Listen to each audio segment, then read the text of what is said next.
इस समय भारतीय जनता पार्टी का साथ देना मतलब भारतीय जनता पार्टी को मजबूत करना मतलब भारत को मजबूत करना है।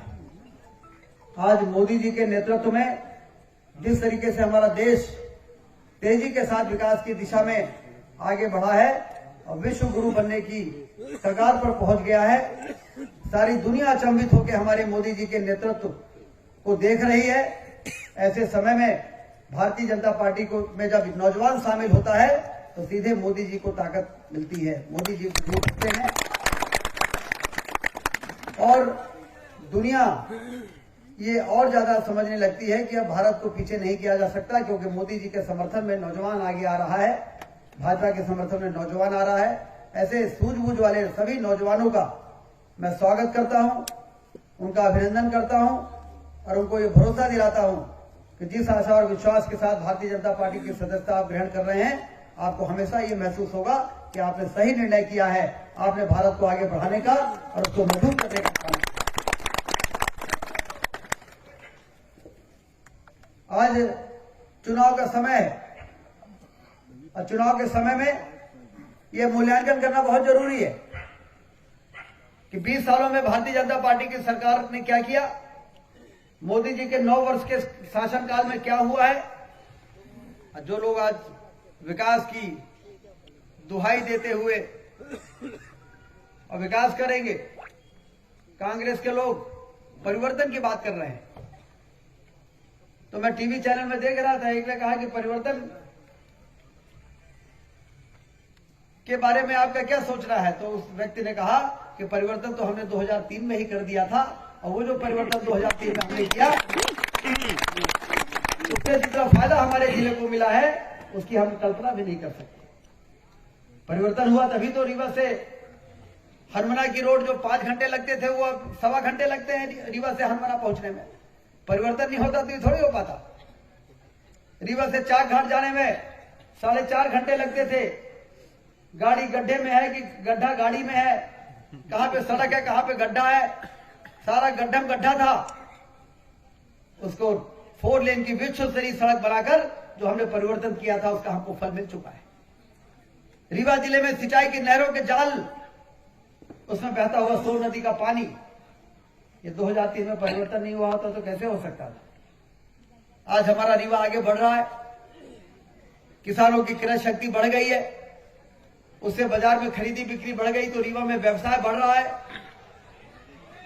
इसी परिवर्तन के लिए तो ही, इसीलिए तो हम चुनाव करते हैं, इसीलिए तो हम परिवर्तन हमने किया।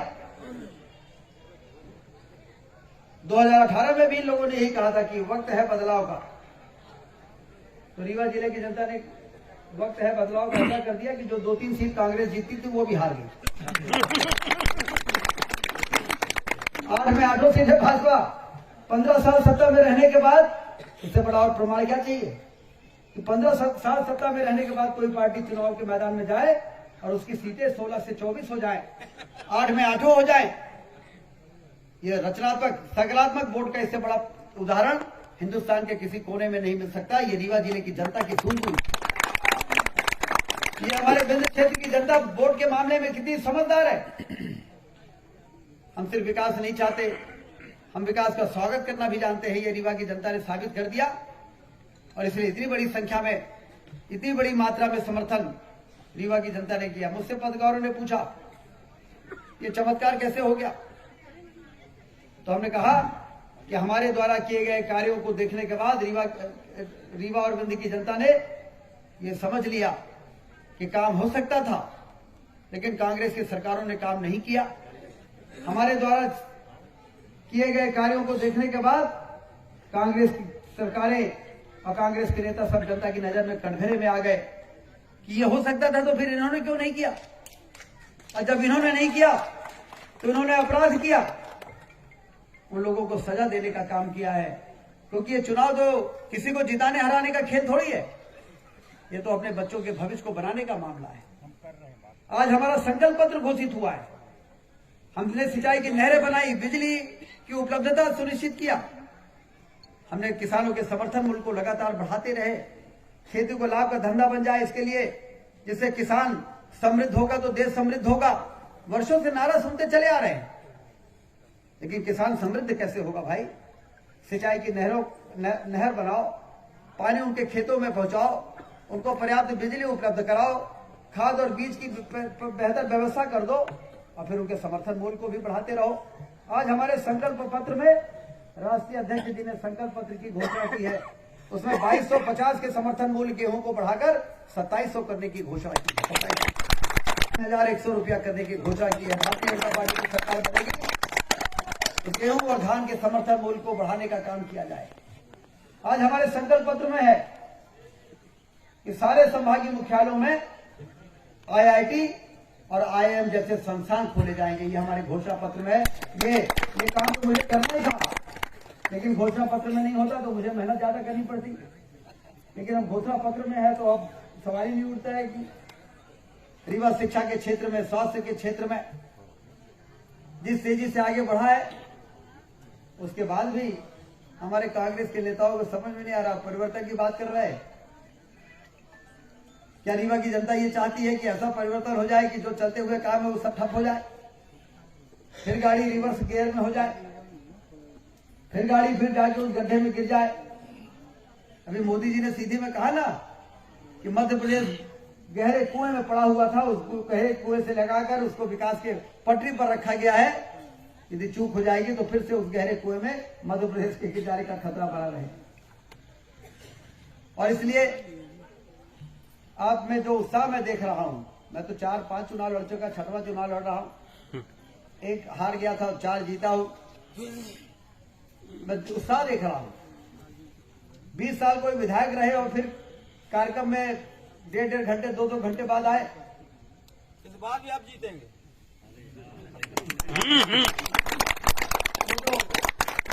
ये तो उत्साह ही बता रहा है। माताओं बहनों में उत्साह दिख रहा है, उनके चेहरे में प्रसन्नता दिख रही है। मैं आ रहा था तो कहीं मुझे आशीर्वाद दे रही थी हमारी बुजुर्ग माताएं। भारतीय जनता पार्टी की सरकार ने लाडली बहना योजना बनाई, लाडली लक्ष्मी योजना बनाई। लाडली बहना योजना में कितनी माताएं बहनें जरा हाथ उठाएं जो लाडली बहना में, ये देखो समाज की जिसको शक्ति दिए बिना हम परिवार को सशक्त नहीं बना सकते। और अब उनको जिनका आवास नहीं हुआ, लाडली बहना है, आवास नहीं, उनका आवास भी होगा। और जो 60 साल के ऊपर की हमारी माताएं बहनें हैं ना, वो कहें उनका तो 1250 मिला था, हमका तो 600 मिला था। तो आज संकल्प पत्र में घोषित हो गया है कि उन सबको 1500 रुपया दिया जाएगा। जितनी भी वृद्धावस्था पेंशन है और दिव्यांग पेंशन है, उनको भी बढ़ाकर 1500 किया जाएगा। ये आज भारतीय जनता पार्टी के घोषणा पत्र में शामिल हो गया। और इसलिए भारतीय जनता पार्टी आपका आशीर्वाद चाहती है इस मध्य प्रदेश को हिंदुस्तान का सबसे बेहतर जिला बनाने के लिए। और हम आपका इस आशीर्वाद चाहते हैं रीवा को हिंदुस्तान का सबसे बेहतर जिला बनाने के लिए। और हमारे अंदर वो क्षमता है, हम कर सकते हैं, कोई कमी नहीं है रीवा में। और जब रीवा ऊपर जाएगा तो रीवा में रहने वाला हर आदमी ऊपर जाएगा। अभी 3 लाख एकड़ में पानी पहुंचा। लोग आज हमसे एनआई वाले कह रहे थे, ऑल इंडिया न्यू एजेंसी वाले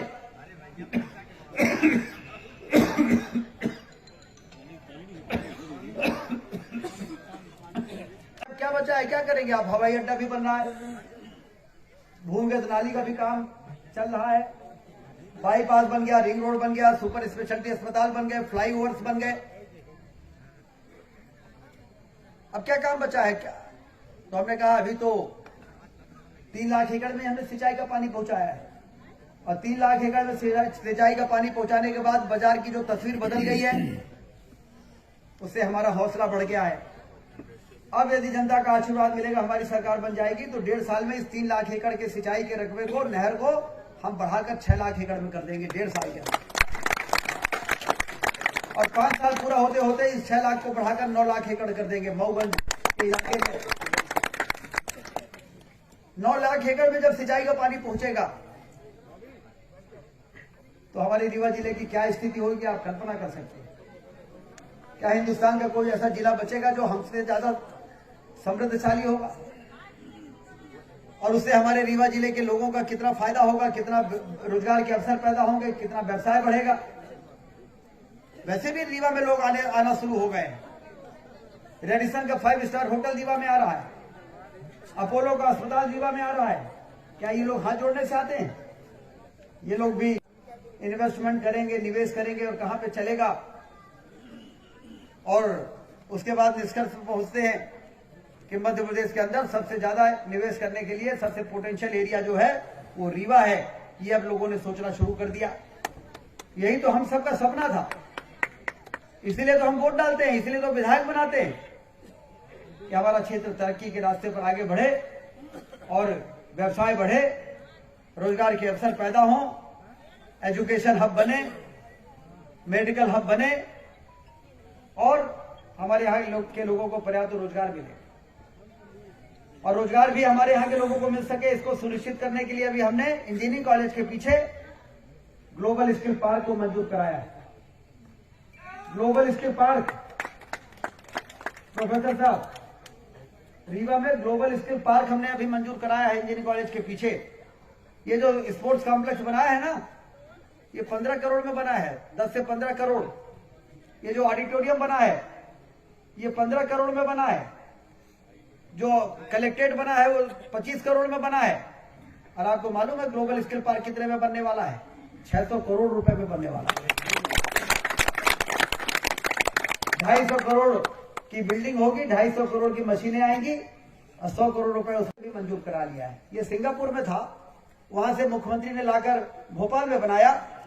अब भोपाल के बाद हमने कहा कि अब इसको रीवा में भी बनवाना है, क्योंकि रीवा को यदि सबसे बेहतर जिला बनाना है तो हमें उद्योगों को भी लाना पड़ेगा, और उद्योग में हमारे यहाँ के बच्चों को ही नौकरी मिले, इसके लिए ग्लोबल स्किल पार्क भी बनाना पड़ेगा, हवाई अड्डा भी बनाना पड़ेगा। और वो सारे काम मैं सिर्फ इसलिए कर पाया क्योंकि आपने लगातार मुझे जिताया है। यदि आपने जिताया और जिताते चले गए तो ये बताइए कि मैंने भी रीवा की तस्वीर को बदलने में कोई कसर तो नहीं छोड़ा। एक दिन मैं कांग्रेस के प्रत्याशी का टीवी में वो जो आजकल यूट्यूब वाले चले, कहते रीवा में फ्लाईओवर बनाने की क्या जरूरत है? तो हमने कहा हाँ ये बात सही है, फ्लाईओवर बाढ़ सागर न बनाते तो फ्लाईओवर बनाने की जरूरत नहीं थी। वो तो बाढ़ सागर बनाया तो सिंचाई की नहरों के जाल से धरती से इतनी दौलत पैदा हुई कि गाड़ियां बढ़ गई, और गाड़ियां बढ़ गई, और यदि हम फ्लाईओवर नहीं बनाते तो रीवा में जो घर में रहता वो घर ही में रह जाता, और जो घर के बाहर होता वो घर न पहुंच पाता, इतना जाम लग जाता रीवा में। 4 लेन की सड़कें, मेरे ऊपर आरोप लगाते हैं लोग, काम न करने का आरोप नहीं लगाते, कहते हैं चौराटा से रहता रहा कि सड़क 3 बार बनवाएंगे, काम कराने का आरोप। तो मैंने कहा कि भाई वो 2 लेन की सड़क थी 7 मीटर की, पहले उसको चौड़ा कराया, 7 मीटर से 22 मीटर किया, 7.5 मीटर एक तरफ बनाया, 7.5 मीटर एक तरफ बनाया, किसी तरह से उसमें खुदाई करा के, WBM करा के, डामर करा के, और 7 मीटर का 3.5 मीटर और 7.5 मीटर 11 मीटर उसको ठीक किया। फिर एक बार पूरे 11 मीटर में डामर किया, तो 2 बार हो गया। बिजली के खंभों को 33,000 लाइन को सेंटर में किया डिवाइडर में, और 11,000 लाइन को 22 मीटर के बाहर किया, और फिर पूरा डामर एक बार करा दिया, दूसरी बार हो गया। और तीसरी बार नितिन गडकरी जी से मिलकर हमने कहा कि अब ये तो जुगाड़ से 2-4 करोड़ 5 करोड़ कर करके हमने 2-4-5 साल में इसका काम चला लिया, लेकिन अब ये दिल्ली और बंबई की तरह कंक्रीट की शानदार 4 लेन की सड़क बन जाए, अच्छे सॉलिड डिवाइडर बन जाए, बीच बीच में फ्लाईओवर समानुमान में जो रह गया उसको बना दे। इसके लिए 145 करोड़ रुपए का DPR बना के उनसे मंजूर करा लिया। तो इससे लोगों को बड़ी पीड़ा हो रही है। अरे शहर के मुख्य सड़क को मॉडल रोड बना दिया, इसकी तारीफ करना चाहिए तो उसकी निंदा हो रही है। ये विकास रोकने वाले लोग हैं, इनको विकास पसंद ही नहीं है। एक दिन मेरे पास एक प्रजापति समाज का एक परसों एक जन व्यक्ति आए, तो हम कहें कि क्या माहौल है, तो कहें कि ठीक है माहौल। तो हमने कहा कि कैसा, तो कहें भैया ये बताइए कि सिरमौर चौराहा में पहले माटी और मुरुम से गड्ढा पटावत रहे, अपना नीचों का पक्का कर दिया है और ऊपरों पक्का कर दिया है, उनको याद है और वर्तमान का विकास भी वो देख रहे हैं और इस प्रकार से सॉलिड समीक्षा करेंगे, ये मुझे उम्मीद नहीं थी। तो हमारी रीवा की जनता कितनी जागरूक है और ऐसे समय में बेसुरा राग अलाप रहे लोग विकास की बात कर रहे हैं, तो हमें ऐसे लोगों से सतर्क रहना है। और आप सबका जो आशीर्वाद और समर्थन मिल रहा है उसके दम पर मैं आपको यही भरोसा दिला सकता हूं कि फिर से जब आपका आशीर्वाद मिलेगा 17 नवंबर को, जब आप कमल की बटन दबा देंगे, तो 3 दिसंबर को रीवा के विकास की गाड़ी को दौड़ाने का फिर से मुझे लाइसेंस मिल जाएगा। फिर भोपाल और दिल्ली में फिर कोई मुझे रोक नहीं पाएगा। रीवा के विकास में जो भी अवरोध पैदा करेगा वो मेरे सामने टिक नहीं पाएगा, क्योंकि इतनी बड़ी ताकत जो आप मुझे देंगे, नई ऊर्जा के साथ आगे का काम आगे बढ़ेगा। और अंत में मैं एक बात कह के कि हम लाए हैं तूफान से कश्ती निकाल के, इस रीवा को रखना मेरे भाइयों संभाल के। इसमें बड़ी साधना है, इसमें बड़ी तपस्या है, इसमें बड़ा परिश्रम है, इसमें बड़ी निष्ठा है, इसमें बड़ी ईमानदारी है, तब जाके इस प्रकार की तस्वीर बन पाती है। और इसको हमें पूरा करना है, इस तस्वीर को, और इसके लिए सभी लोगों का साथ मिलेगा ना, मिलेगा कि नहीं मिलेगा? सारे लोगों का साथ मिलेगा, बिल्कुल। तो इसलिए सभी से मैं निवेदन करता हूं, एक बार मेरे साथ बोलिए, भारत माता की जय।